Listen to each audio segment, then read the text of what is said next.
Allô tout le monde, c'est Clara, bienvenue dans ce nouveau vlog.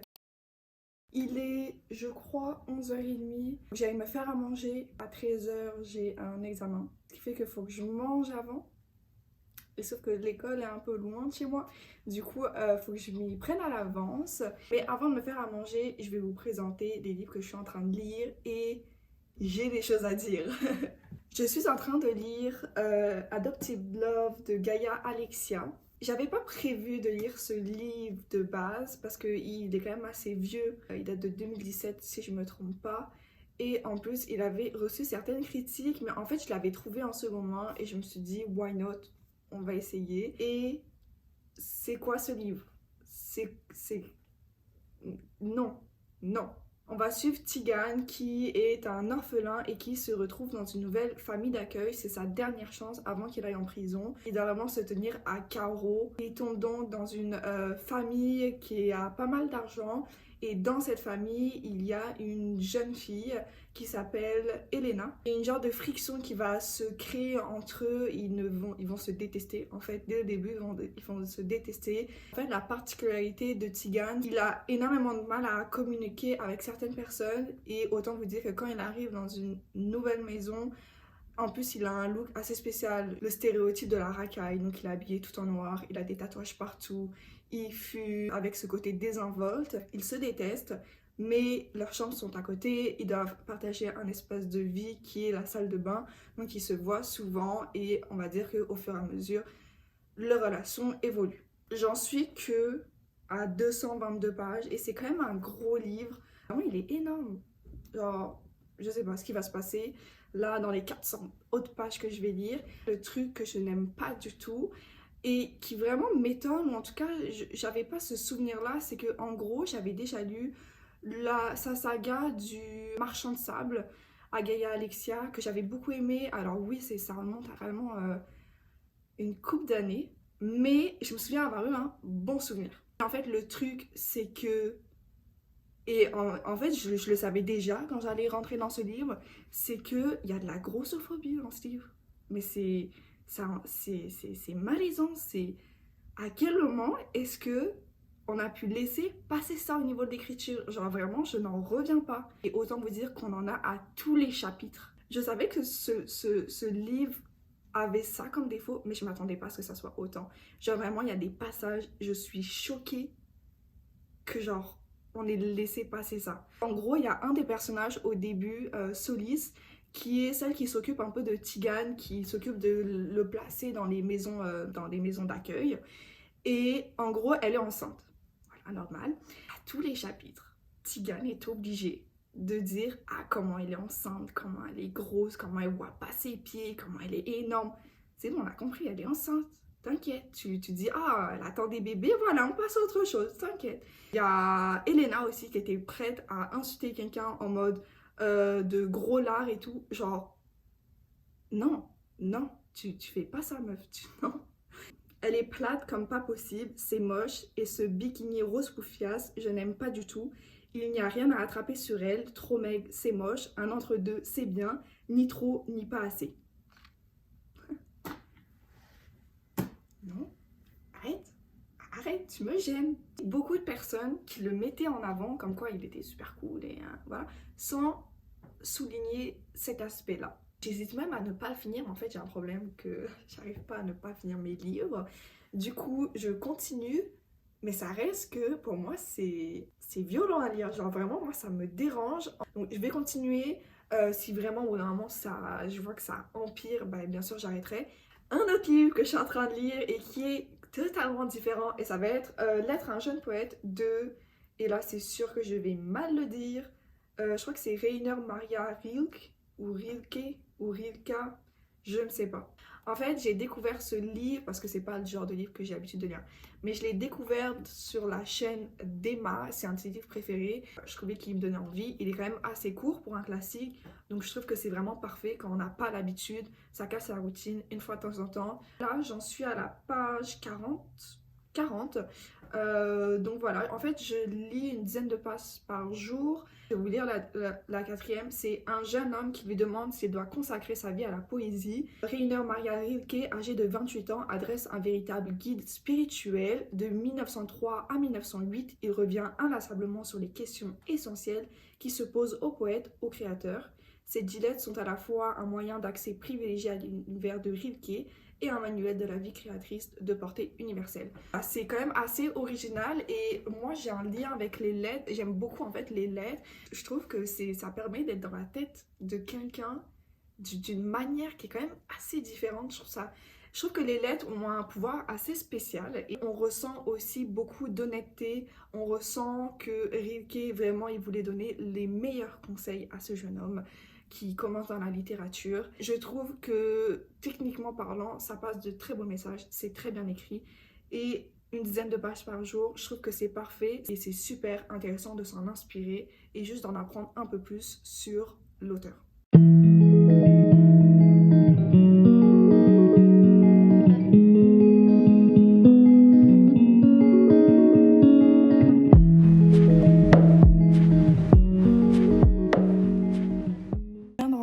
J'ai fait mon examen, mais là je vais en profiter vite fait pour aller faire les courses parce que ce soir on fête la relâche.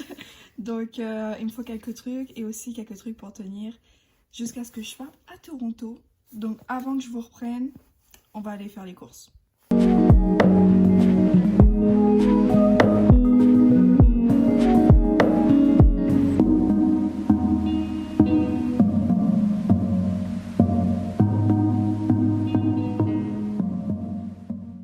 J'avoue que le lendemain de soirée est un peu compliqué. Je sors d'une sieste. Faudrait que j'aille chez Renaud Bré pour aller acheter un cadeau pour ma cousine parce que je vais sur la rive sud demain matin. Avant, je vais vous montrer ce que j'ai pu lire depuis que je vous ai laissé hier. J'ai en fait bien avancé sur Adopted Love. J'en suis à plus de la moitié, donc c'est quand même assez cool. En fait, il y a encore eu des passages qui étaient genre vraiment pas corrects. Et du coup, ça me gêne dans ma lecture parce que, hop, je passe un bon moment, entre guillemets, je veux dire un moment qui me divertit et voilà, je suis l'histoire. Et il est obligé d'insulter quelqu'un ou d'être désobligeant, d'être irrespectueux. Donc moi, vraiment, ça, tout de suite, ça me coupe, en fait. C'est quand même une histoire qui est assez lente. Là, on a quand même un gros shift, j'ai envie de dire quand même, dans la relation entre Elena et Tegan. Ils viennent tous les deux de rentrer, c'était la rentrée des classes au lycée. Donc ça amène un nouvel aspect dans l'histoire. On a découvert de nouvelles choses sur Tegan, mais sur Elena aussi. Elena, on peut voir que c'est un personnage très complexe. Et en soi, c'est quand même assez intéressant. Encore une fois, on reste sur du basique. Mais vraiment, cette écriture, ce manque de respect, cette condescendance dans cette histoire, ça me passe en travers de la gorge et j'arrive pas à passer outre. Et je veux juste en finir. Il y a quand même plus de ce mode de ce à quoi je m'attendais. On a eu une scène et j'avoue que c'était un peu plus décrit que ce à quoi, ouais, c'est ça, je m'attendais. Vraiment eu plus de détails. Donc à voir, parce que là, ça reste quand même une scène assez superficielle. À voir comment les autres scènes vont se dérouler. Mais ça me reste encore en travers de la gorge. Par exemple, lisons un commentaire que fait Tegan à Elena dans sa tête. C'est dans sa tête. Pour la décrire. La lionne ressemblait plus à un phacochère qu'au félin qui me hante aujourd'hui. J'ai aucun problème sur le fait que oui, elle a évolué, elle n'a pas le même physique qu'avant. Tu décris pas quelqu'un comme étant un phacochère. S'il te plaît. S'il te plaît. C'est juste que ça passe pas. Est-ce qu'on peut éviter? Ok, j'en ai un autre. Son gros bide touche quasiment le volant. Bientôt, il va lui falloir un tracteur. Même moi, avec mon sac sur les genoux, je ne prends pas autant de place. Est-ce que je suis la seule à trouver ça désobligeant de sa part ou non? Ok, j'en ai une dernière. Il me pousse, je le vire et je me retrouve dans l'entrebâillement de la porte. Une bonne femme grasse comme un moine se tient là. Tu décris pas les gens comme étant grasses comme un moine, s'il te plaît. Non mais qu'est-ce qui s'est passé dans ce livre? Qu'est-ce qui s'est passé dans l'écriture de ce livre? Ça va pas du tout. S'il n'y avait pas tous ces aspects de désobéissance de la part de tous nos personnages, en fait, c'est pas que Tigane, mais c'est juste qu'on est dans la tête de Tigane, donc c'est majoritairement lui. En soi, ça reste une romance classique, donc je pourrais la critiquer pour dire que ça sort pas de l'ordinaire, que c'est divertissant, mais que bon, sans plus, qu'on peut passer notre chemin. Voilà, c'est un avis normal. Mais là, je peux pas concevoir, je peux pas accepter le fait qu'il y ait ce type d'écriture dans un livre. Ce livre-là, il a quand même été pas mal connu. Les gens étaient quand même pas mal fans parce que bon, il y a eu une édition avec des dessins. J'ai vu qu'il avait été adapté en BD. Donc, je veux dire, pour qu'il y ait des adaptations et tout, des rééditions, c'est qu'il y a eu de l'engouement. Voilà, ça se fait pas tout seul. Mais encore une fois, on va continuer la lecture. Autant se faire du mal jusqu'au bout.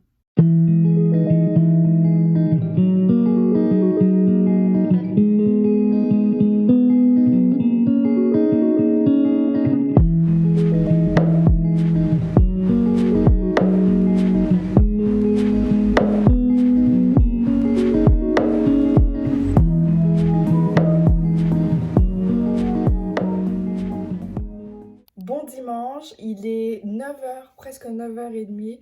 Je voulais vous dire que du coup j'avais avancé sur Adopted Love, j'avais même bien avancé hier et même ce matin. J'en suis à la page 484, chapitre 38. Il me reste pas beaucoup. Hier je vous disais que vraiment, j'ai vraiment du mal à comprendre où était l'engouement pour ce livre. Je suis même allée voir sur Goodreads et tout pour voir un peu les reviews. Et vraiment, déjà, il est bien noté. Il est noté genre 4.04, ce qui est vraiment bien. Après, c'est vrai qu'il a genre 7 ans le livre. Donc, j'avoue, ça joue dedans. Mais, c'est ça, il est bien noté. Les avis étaient quand même pas mal positifs. Mais c'est vrai que dans les avis négatifs que j'ai pu voir, ce qui revenait, c'était surtout le fait que c'était hyper cliché, que c'était mal écrit, que c'était plat, qu'on traitait de sujets, mais que les sujets étaient mal traités. Une sorte de boulimie, le harcèlement, il y a aussi, et là je viens de le découvrir dans le livre, le sujet de violence sexuelle. Donc déjà, allez checker des trigger warnings, déjà. Moi de mon côté, je trouve qu'on a des personnages qui sont techniquement intéressants dans le sens où ils sont tous les deux un peu sombres, un peu tourmentés. Même le personnage féminin, Elena, il se passe énormément de choses dans la tête. Elle est autant tourmentée, je pense, que Tigane. Et je trouve que vraiment, c'est intéressant. Pour le livre, ça ajoute quelque chose. Mais la manière dont c'est fait, je trouve que ça n'a pas de profondeur. Vraiment, ça en devient cliché, ça en devient pas croyable. Vraiment, Tigane, je comprends qu'il ait beaucoup de colère en lui, qu'il soit violent, qu'il tape des crises, qu'il crie beaucoup, même si en même temps, il est un peu muet avec certaines personnes. Genre, je comprends. Mais la manière dont c'est fait, c'est juste pas croyable. Et le truc qui enlève de la crédibilité aussi, c'est qu'ils ont genre 16-17 ans. Tigane, il est genre tatoué de partout. Il se tape tout ce qui bouge. Il fume, cigarette, joint. Il se bat, il sait conduire. Il sait bien conduire, genre en mode il s'est déjà fait trousser par la police. Bref, il a... Et moi, ça me dérange absolument pas. Hein. Ok, pour un personnage, ça me dérange pas. Mais le fait qu'il ait 17 ans, genre mec, non, non, non, non. T'es en train de passer le bac de français là. Arrête, c'est bon. Donc, ouais, je trouve que vraiment ça enlève la crédibilité au personnage, mais d'une manière où je suis là en mode, mais arrête, genre. Il y a des gens qui sont grossophobes avec Elena, et Tigane, il est pas content quand les gens le sont envers elle. Vous voyez, genre, il veut la défendre et tout, il est en mode, tu lui parles pas comme ça. Et donc, il est hyper protecteur à ce niveau-là, ce qui est en mode, ok, super, il la protège, il prend soin d'elle, mais d'un autre côté, il traite les gens aussi de manière que ils voudraient pas que les gens traitent Elena. Genre, mec, faut que ça fasse du sens dans ta tête là, faut... Range tes idées. Je vais continuer, vraiment, là, il me reste 200 pages environ. Là, c'était mon update sur Adopted Love et je vais vous montrer aussi le livre que j'ai acheté hier chez Renaud Bré. Je suis trop contente. Je suis donc allée acheter The 7 Years Sleep de Ashley Poston. Je le vois partout. Je le vois partout. Et en fait, surtout, je le vois surtout sur Bookstagram. Et déjà, j'aime beaucoup la couverture, hyper jolie, hyper discrète. Et ce jaune comme ça, je trouve ça très très joli.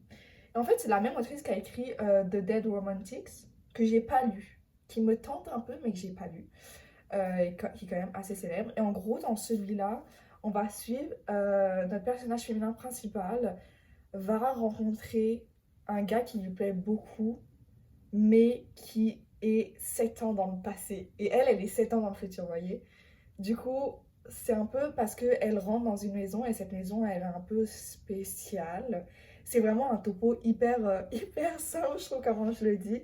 Mais j'ai juste lu brièvement la quatrième. J'ai extrêmement hâte. Je crois que c'est un beau livre. C'est un livre, je pense, qui va être très émotif, dans le sens où, bah, je veux dire, comment ils peuvent rentrer dans une relation s'il y en a qui vit dans le passé, il y en a qui vit dans le présent.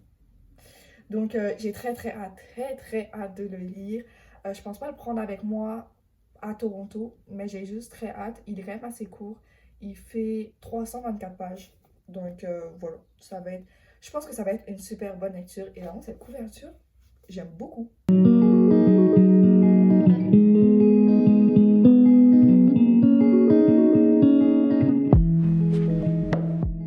J'ai passé une excellente journée, vraiment. J'ai vu ma famille, on a bien mangé, on allait faire une marche, donc c'était super cool. Et comme vous avez pu le voir, j'ai pu avancer sur un de mes livres quand j'étais dans les transports. J'en ai déjà parlé en fait dans mon ancien blog de lecture et c'est La part des flammes de Gaël Noah. En gros, c'est mon livre quand je suis dans les transports, donc je le lis extrêmement lentement, genre vraiment, là ça fait plus d'1 mois que je suis, genre, et je suis à la page 344 et puis il y a genre presque 550 pages, donc je vois le bout, j'espère qu'en mars je le finirai enfin.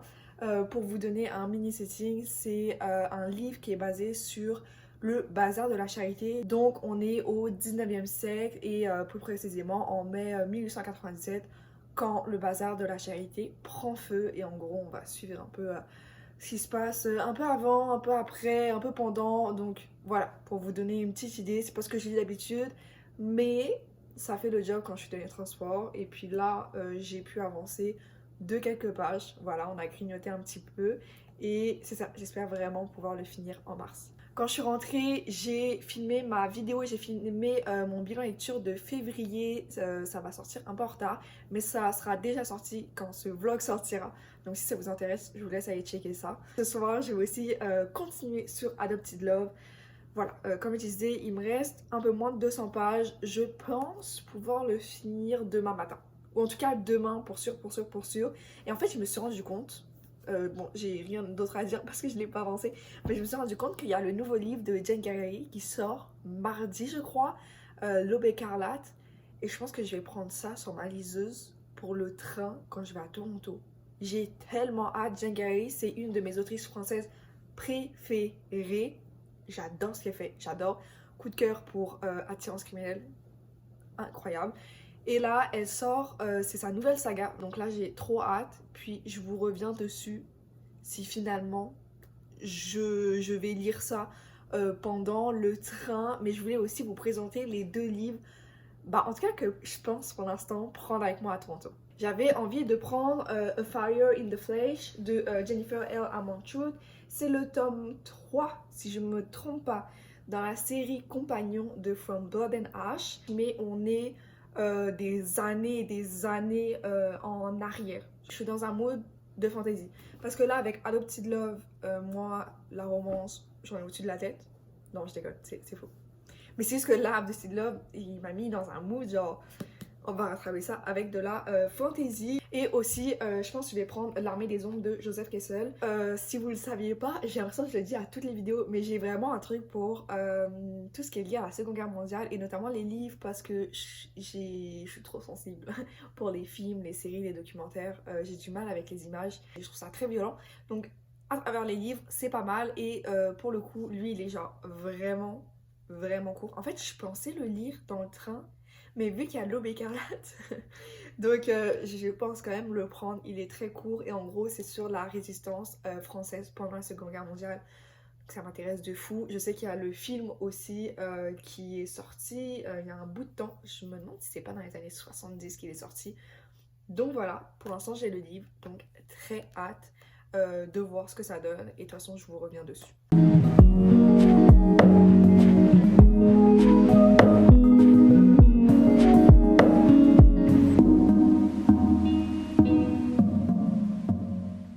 Bon lundi, comme je vous l'ai dit, j'allais finir à Petit Globe ce matin et c'est ce que j'ai fait. Je l'ai fini en petit déjeunant. Et en vrai, je trouve que j'ai quand même vraiment beaucoup parlé de ce livre déjà. Et à chaque fois, je répète que vraiment, ça fonctionne pas du tout pour moi. Donc je vais essayer d'être brève là pour juste vous donner mon avis final. Je suis extrêmement contente de l'avoir fini. Je suis extrêmement contente de passer à autre chose. Je pense que j'ai mis une semaine à le lire, quelque chose comme ça. Parce que ça reste un gros livre. Il fait plus de 600 pages. Donc voilà, même si c'est en poche, ça fait qu'il y a quand même pas mal de pages à passer à travers. Ma note finale sur Goodreads, je crois que je l'ai mis à un 1 sur 5. En fait, j'hésitais avec un 2 sur 5. Et je me suis vraiment dit, Clara, c'est quoi pour toi les points positifs de ce livre? Et j'ai eu du mal à vraiment trouver quelque chose dans le sens où il y a énormément de choses qui m'ont déplu. Mais le reste, j'étais assez indifférente. Je l'ai pas aimé, c'est vraiment, j'étais en mode, bon, il y a une partie que je déteste, et une partie où je suis là en mode, ok, bon, on passe à autre chose. Donc c'est vrai que j'ai pas trouvé de trucs intéressants, vraiment positifs. Pas intéressant, mais vraiment positif à dire, parce que le truc qui est intéressant, c'est que oui, on a deux personnages qui sont tourmentés, donc Elena et Tigan. Ça, c'est super intéressant de l'incorporer en plus dans une romance. Donc je trouve ça assez cool parce que souvent dans les romances, ça va être le gars qui est un peu bad boy. Non, là, Elena aussi, elle a ses problèmes. Mais la manière dont c'est fait, leur relation, je trouve, elle est toxique. Je trouve que ça matche pas. On avait énormément de potentiel avec tous les side caractères qui n'a pas du tout été exploité, je trouve. Je reviens sur le fait qu'il y a des commentaires qui étaient mais déplacés à un point assez surprenant, vraiment je n'en revenais pas, et plusieurs fois dans le livre, et notamment au niveau du physique, et vraiment ça m'étonne parce que c'est un livre de romance, donc qui est pour un public de jeunes filles, et on laisse passer ça. On laisse passer sur un gars qui critique le corps d'une femme, qui dit que c'est pas beau quand elle est trop grosse, quand il n'y a pas de sein, mais d'un autre côté, c'est pas bien quand on n'a rien à attraper. Bref, franchement, moi j'ai été extrêmement étonnée. Et en plus de ça, de le trouver dans un livre écrit par une femme pour un public de jeunes femmes. Genre vraiment, je n'en revenais pas. Donc c'est vraiment le truc, moi, qui m'a plombé ma lecture, vraiment. Donc voilà, très contente de l'avoir lu quand même parce que ça a fait du bruit et je suis quand même contente d'avoir mon propre avis. Je suis juste contente que ça soit enfin fini. Je ne lirai évidemment pas la suite, bien que la fin finisse sur un petit cliffhanger que tu vois venir quand même depuis le début. Tu le vois venir depuis le premier chapitre. Mais malgré ça, même si je le trouve en seconde main, tout ce que vous voulez, ça ne m'intéresse pas de lire la suite parce que je suis pas attachée au personnage, je suis pas attachée à l'histoire en général, j'aime pas la plume, j'aime pas comment la trame est construite. Voilà, je trouvais qu'il y avait le peu d'originalité qu'il y avait, il n'a pas été exploité. On reste sur une romance assez classique avec beaucoup de stéréotypes dedans. Donc voilà, j'ai pas forcément apprécié, contente que ça soit fini. Et autant vous dire que ça rentre dans mes déceptions de 2024, pour sûr.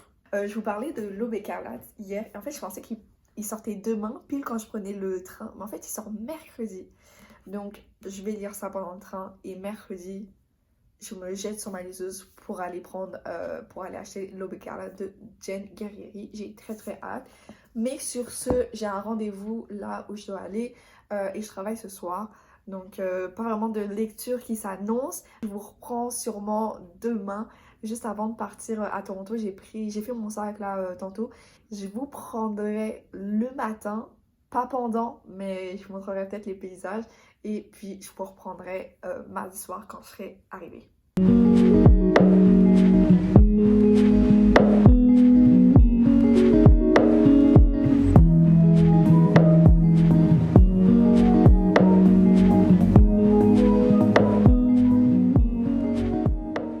Il est 9h30, je vais partir dans 30 minutes pour prendre mon train, il est à 11h.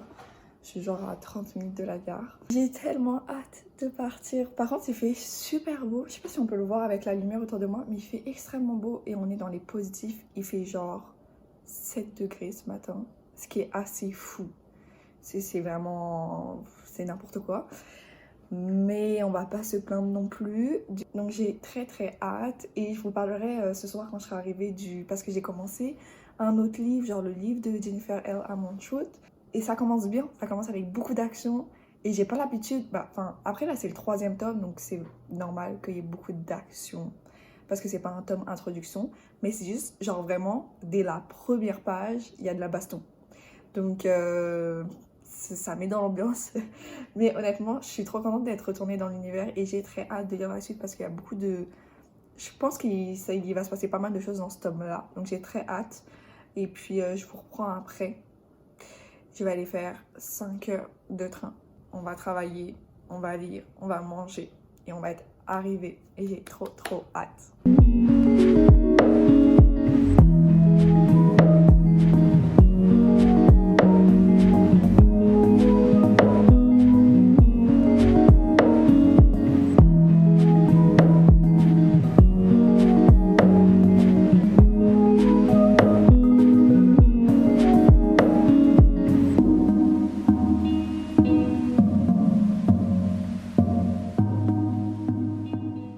On est quelques jours plus tard, je vous ai un peu abandonné, je suis désolée. J'ai commencé le montage de cette vidéo et je me suis rendu compte qu'il commençait à être un peu long.